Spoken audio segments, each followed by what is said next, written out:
Someone's gotta go into that wreck.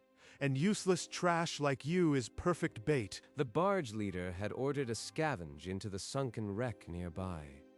No one wanted the job. Daiki will do it. He's so light he'll float right in. If I refuse, they'll just throw me over anyway. No one spoke. On this barge, the weak survive only by staying invisible. Daiki had failed at that, but one voice muttered about a blade. A Cutlass, legend said, that could slice sea beasts in half. A legend. Then bring it back, Daiki, or don't come back at all. A kick to the back, and Daiki plunged into the dark water, the barge growing small above. This is it. No rescue, no fight, just sinking. But far below in the wreck, something ancient felt the water stir and pulsed with light. Daiki swam deeper, the wreck's broken hull opening like a mouth of jagged teeth. My lungs are screaming, but that light, it's pulling me. He broke into an altar room overgrown with seaweed. A cutlass rested on a stone pedestal, its blade pulsing with cold blue runes. It's real. The legend. It chose to be found. His fingers brushed the hilt. Ice and fire surged through him, and a voice, not his own, slithered into his thoughts. No. Stop. It's too much. It's tearing me apart. Then the light collapsed. The water stilled. Daiki stood, holding the cutlass, a new power burning in his veins, and inside his skull a low whisper coiled. Finally, a bearer worthy of the tooth. This thing, it's alive, and it chose me? The wreck groaned, shifting. The blade's light pulsed once, twice, like a heartbeat.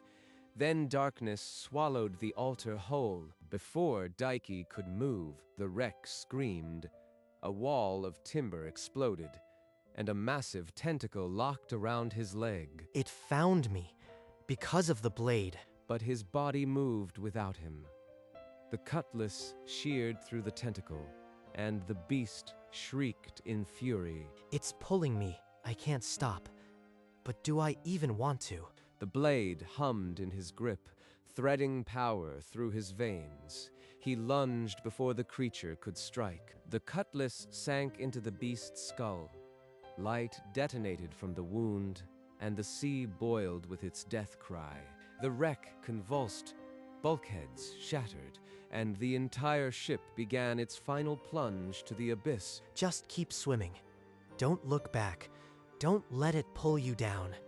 He broke the surface with a gasp, the cutlass held aloft. Below, the monster spiraled into the darkness, dead. The whispering stopped, but the blade is still warm, like it's waiting for the next command. Daiki swam toward the barge, the cutlass cutting the water like a silver fin. As he climbed the netting, survivors fell back, their eyes locked on the glowing blade. Another sea beast. He brought it here. That cursed blade called it. A tentacle slammed the deck where Goro stood. Daiki vaulted over the rail, cutlass already in motion. The blade sheared through muscle and sinew. The beast shrieked, but Daiki didn't hesitate. He was already moving toward its heart. This power, it's pulling the strikes. I am not fighting, I am just holding on. And I don't know if I want to let go. He drove the cutlass deep into the creature's skull. It convulsed once, then went still, the second monster he'd killed in minutes. The crowd erupted, not with fear, but with something stranger. For the first time, they looked at Daiki and saw a protector, not a punching bag. Impossible. The shrimp actually fought it, and won. Go east, it whispered again. Clear as seawater, but why did the blade sound? Hungry. As the crowd dispersed, Daiki slipped toward the stern, the cutlass still humming against his thigh. A shadow moved with him. You fought like a storm, but you are limping. And that blade, its runes aren't just for decoration. Who is she? And why does she know more than the others? I've seen markings like these in old records. They speak of a pact and a price. Something was sealed beneath the Eastern Deep. And why should I trust you?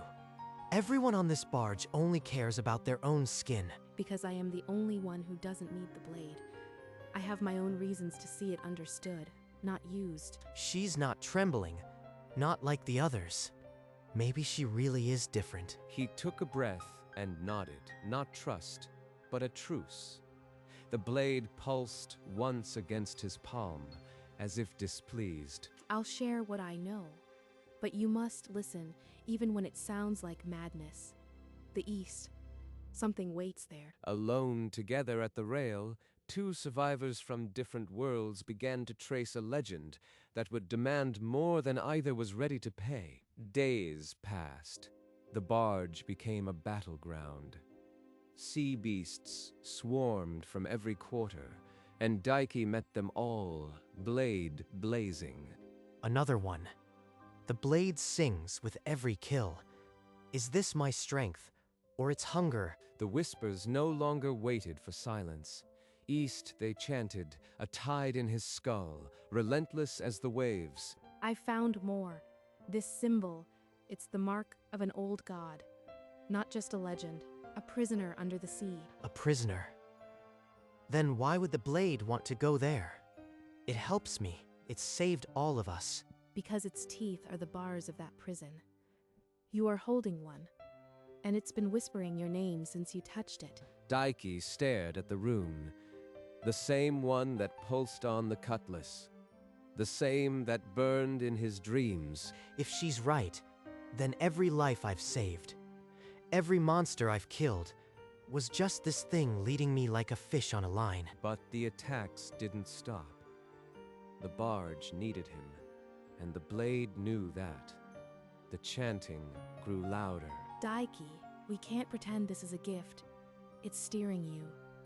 And if we don't stop it, understand it, you'll become the one thing you've been fighting. The barge limped into a floating settlement, rotting platforms lashed together, desperate eyes watching from every corner. You've all seen it every day, more monsters. That blade is a curse, and he brought it here.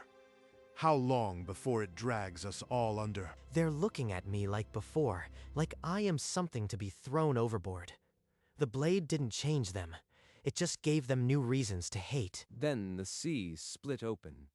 A beast larger than any before heaved onto the deck, and the settlement's docks shattered like dry twigs. Daiki lunged, but the whispers crowded his skull, the jeers echoing louder. A tentacle caught him across the ribs, and blood sprayed before he hit the planks. The beast thrashed free, its shriek drowning the cheers he once commanded. Daiki lay gasping, the cutlass trembling in a hand slicked red. See? He's nothing without it. And even that cursed relic is starting to fail. We should throw him back to the sea before it's too late. He's right. Without the blade, I am just the boy they used to kick. But with it, I am still not enough. Then, the blade's voice cut through the chaos. Weak, go east, and I'll give you strength to crush all who oppose you. The cutlass burned in his grip, a promise wrapped in pain. And for the first time, Daiki wanted to listen. Kotone was at his side before the crowd could close in, ripping cloth for a bandage, her voice sharper than the wound. She's not afraid of the blade or the mob. That alone makes me want to trust her more than the whispers. These ancient charts are clear. A ring of pillars east of here, the seal site.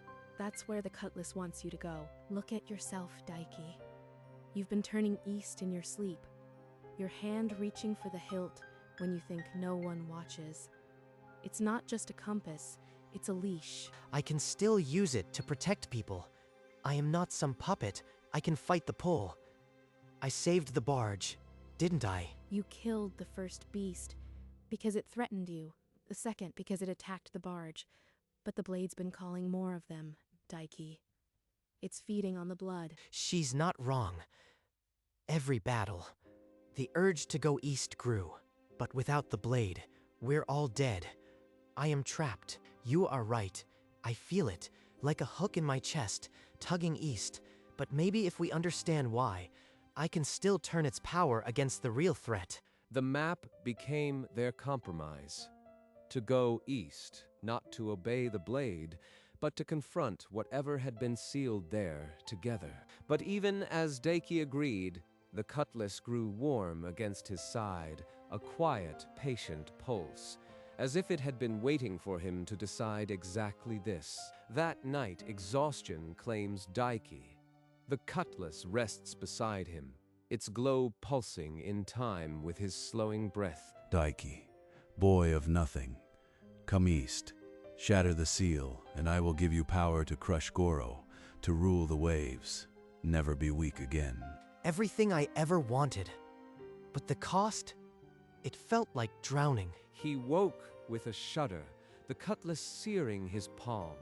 The whisper still echoed, "Come east." It offered me the world, but I'd become a monster. No, I go east to stop it, not obey it. I leave at dawn. Alone. I won't free it. I'll confront it. Not alone.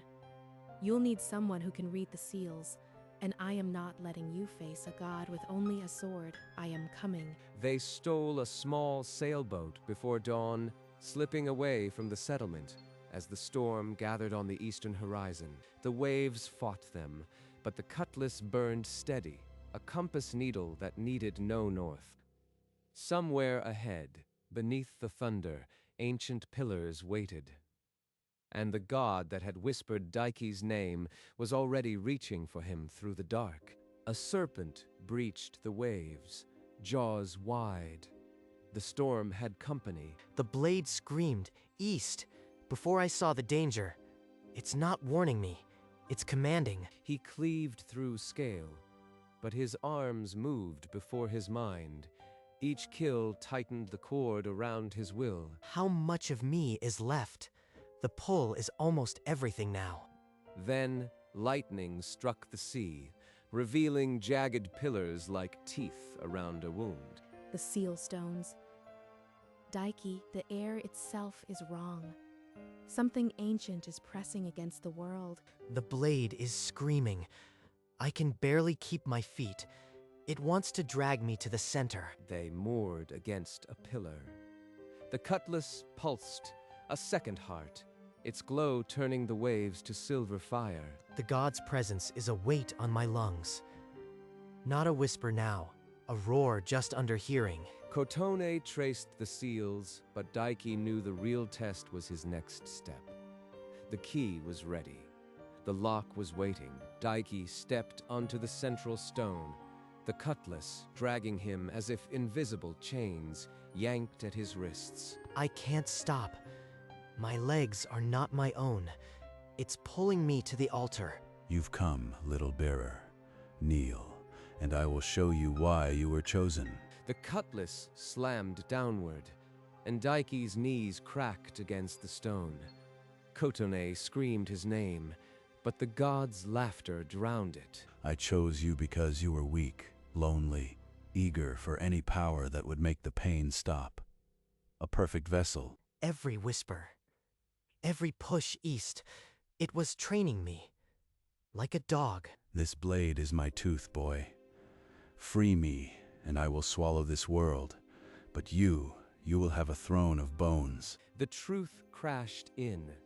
Not a gift, not a weapon, a leash. And he had walked himself to the stake. Kotone struggled against an unseen wall, her voice thin as she called his name, but the god's grip closed around Daiki's mind. Daiki knelt at the heart of the seal, the cutlass poised to shatter it. The god's hunger pulsed through his blood, and for one terrible heartbeat, he wanted to obey. Raise the blade. Shatter the seal, and I will crush every bully who ever touched you. The cutlass lifted, Daiki's arms burning, every fiber screaming to obey. But from beyond the light, Kotome's voice cut through. Daiki, remember who you are. Not a weapon, not a puppet. You saved people. You don't need a god's lies to be strong. Then the god showed him Goro's boot on his back, teachers looking away, the empty room where no one came. This is all you were. Useless. Alone. I gave you worth. Break the stone or return to nothing. Number, I don't want those faces. I don't want that throne. But I don't want to be that helpless again either. Daiki, I am here. You are not alone anymore. I am here. And those you saved are alive because of you. Not the blade, you. Her voice, it's warmer than the whispers. She stood by me when no one else did. The cutlass wobbled. Daiki's arms, for the first time, moved against the command. Resist me, and you will drown in the darkness you came from. The tooth is the lock. Break the tooth, and no key remains. This ends now. With a roar torn from his own lungs, Daiki wrenched the cutlass free. Chains of shadows snapped, and the god's scream twisted into confusion. You wanted a vessel? You got a destroyer. I am shattering your tooth and burying you forever. I am with you, Daiki. Smash it, and whatever comes, we face it together. You fool. The tooth is my anchor. Break it, and we both drown in the abyss you create. Daiki's answer was motion. He raised the cutlass high, both hands locked around the hilt, the blade blazing like a fallen star. For the boy they kicked and left for dead. For Kotone, for the choice I never thought I had. The god's form convulsed, thousands of years of rage compressed into a shriek that cracked the pillars and boiled the sea. Then Daiki swung. The blade carved the air, a silver arc aimed at the heart of the seal. And for one endless heartbeat, the world held its breath, waiting for the hammer to fall. But the god did not fall silent. Into Daiki's mind it poured a vision, him weaponless, face down in the mud, while Goro laughed and Kotone turned away. Without me, you are nothing. They will toss you back to the sea, and the girl will see you for the weak thing you are. I'll be alone again, truly alone. And I can't go back to that. The cutlass arc slowed. Daiki's hands shook, the blade wavering inches from the stone. The god's laughter rolled like thunder. Daiki, look at me. I am not turning away. I never will. You found me in the middle of the apocalypse. You think I'd leave now? Her fingers locked around his, warm against the cold of the hilt. The vision cracked. Daiki drew breath and pulled the truth from her touch. He was not alone. Not alone. I have a choice. My choice. Then the blade descended, not pulled by the god's will, driven by his own. The altar met the cutlass with a sound like the world splitting. No. The seal it holds. But I will not be penned forever, boy. You've only delayed the inevitable. The blade lodged in the stone, a hairline crack racing up its length. Blue light bled from the wound, and the sea heaved as if the entire ocean had been struck. Wait. I can give you more than revenge. Power to reshape the world, your world. Just break the seal completely. Your gifts are chains. Watch me break them. He wrenched the blade back, chips of stone spraying from the altar. The god's howl became a frantic bargain. I'll raise you above kings. Name it. I'll grant it. Even the girl. Safe forever. I don't need your power. I only need me. The cutlass struck again and again, each blow a piece of the boy's soul thrown against the ancient stone. And then, with a sound like glass and thunder, the tooth shattered. 1,000 brilliant shards, scattered like stars going dark. No.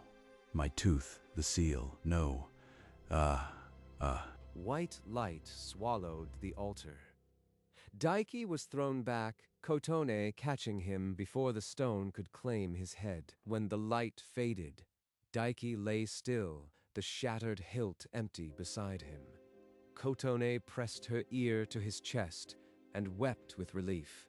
His heart still beat. The pillars groaned, deep cracks splintering the ancient stone.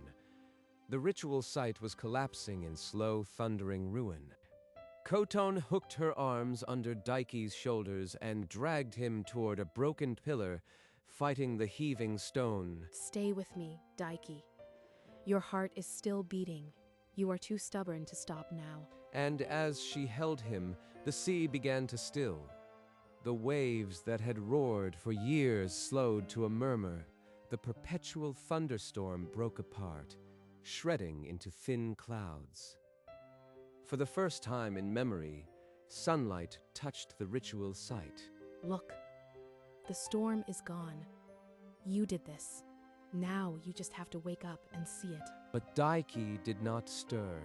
His breathing was shallow, his skin pale, the emptiness of the shattered bond, a gaping wound beneath his ribs. Kotone pressed her forehead to his and whispered a promise into the silence. The only sound the soft lapping of the healed sea. Don't leave me, Daiki. You proved you never needed that blade. Now prove you don't need it to live. Above them, the sky continued to clear. But on the broken stone, two figures clung to each other, waiting for a sign that the sacrifice had not been the end. Sails appeared on the horizon, ragged, familiar, the barge's boats cutting toward the ruined site. Here. Over here. He needs help. Please hurry. Goro stood at the prow of the lead boat, and for the first time his mouth opened and no insult came out. What? What did that idiot do? Kotone, her voice cracked and raw, told them everything. The sea god imprisoned, the cutlass forged from its tooth, and how Daiki had shattered it rather than let the world drown. He broke it. He broke the tooth. And he let go of the only power that ever made any of you respect him. Silence. Then, rough hands, unusually gentle, reached down and lifted Daiki as if he were something precious. As the boats turned homeward, the floodwaters began to sink. Inches became feet, and the drowned world exhaled its first breath in years. The runt. He actually did it. He's still a fool, but maybe not a useless one. Daiki did not stir. But as the sea healed around them, a small, nameless hope settled over the little fleet, hope carried by a boy who had been nothing and had chosen to become everything. His eyes opened to a low ceiling and the murmur of voices that were not mocking. The blade is gone. I can still feel the echo, but it's quiet now. I am sorry. I was fooled. It used me, and I nearly let it destroy everything. Daiki, you weren't fooled. You were chosen because you are good. And in the end, you chose not the blade. You saved us. A dozen voices agreed, rough and tearful, calling him hero, brother, friend. He stared at his palm, where the hilt had worn a callus. The absence ached, but it also felt like breathing. Chage, don't expect me to bow. But, thanks. You did something I wouldn't have. Goro turned and walked off, but not before a reluctant nod, the closest thing to an apology he'd ever given. Maybe I don't need a weapon to be seen. Maybe I never did. And for the first time, Daiki let himself believe that being powerless wasn't the same as being worthless. The barge became a workshop. Daiki found he could mend nets, read currents, and spot safe channels, skills from a life before the blade. I used to think strength was standing alone with a weapon. But this, tying knots, teaching kids, feels stronger. Kotone often found him at the rail, studying the sea, not for monsters, but for calm. You are different now. Lighter. You still reach for your side sometimes, but then you stop. Old habit. But the sea doesn't need me to fight it anymore. Maybe it never did. He's learning to live, not just survive. That's the victory no one sings about. They worked side by side, and the distance between their shoulders grew smaller with every task. The sea stayed calm, the worst of the flood receded, revealing new shores. Hope stopped being a fragile whisper and became a thing you could build with. I don't know what comes next, but for the first time, I want to find out. And somewhere in the quiet rhythm of the rebuilt world, a boy who'd been nothing found a place he'd earned, not through power, but through letting it go. Then one morning, the sea drew back further than ever before, and where there had been endless water, a green island rose, beckoning. Land. Real land. After all this time, a place to stand without rocking. There's our home. Not a barge, not a wreck. A place to plant something that lasts. The survivors voted with their feet, everyone wading ashore as soon as the keel touched sand. They named it Hope's Rest. I always thought power was a blade, something you hold to prove you matter. But it's this. People who wouldn't let go of me. You gave them hope when you broke that tooth, but you gave yourself something bigger. A reason to keep walking. Together they looked east, not toward a god's prison, but toward a horizon where the sun was rising. The whispers are gone. The blade is gone. But I am still here, and for the first time, that's enough. They didn't know what storms still waited, or what shadows still stirred in the deep. But they had each other, and they had today, and tomorrow was a gift none of them had dared to imagine. Weeks passed. Hope's Rest grew from a camp into a village, its roofs woven from salvaged sails and stubborn hope. Daiki often walked the shore alone at sunset, something he never trusted himself to do before. One evening, half buried in wet sand, he found a spiral shell, small, perfect, its curves echoing the hilt he once held.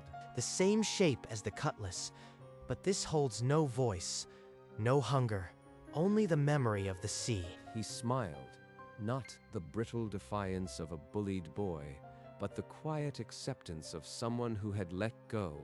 He slipped it into his pocket, a small weight that anchored the past without dragging him under. Later, under the first stars, he found Kotone by the firelight. I found something. Not a weapon, a reminder that the deepest things survive even when the storm is over. The tooth is gone, but this is a better relic. A promise carved by the sea, not a god. They sat shoulder to shoulder, the shell passing between them like a secret, and the night was full of stars that no longer threatened rain.